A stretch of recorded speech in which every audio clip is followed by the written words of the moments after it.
Well, that might be interesting to take a look at what Fairfax looks like right now. It has been snowing like this all night. That bulldozer has been there since 2 a.m. That guy must be exhausted.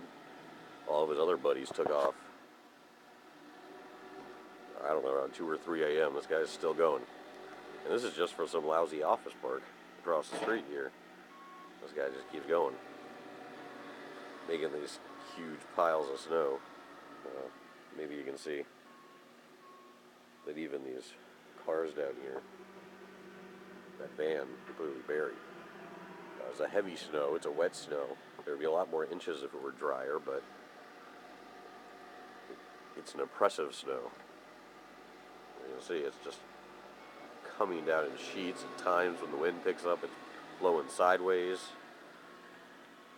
Here's my deck, which is, by the way, walled on 3 sides, so it's pretty impressive that I've got snow accumulation, because usually none of it makes it in here.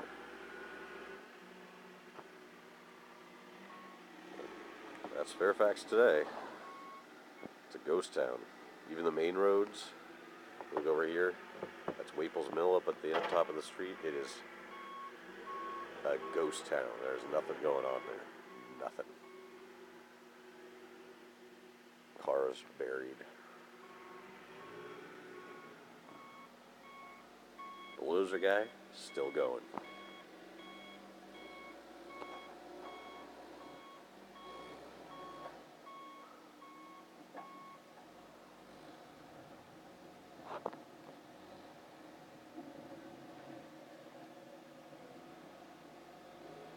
And that was my fascinating look at Fairfax Blizzard of 2010.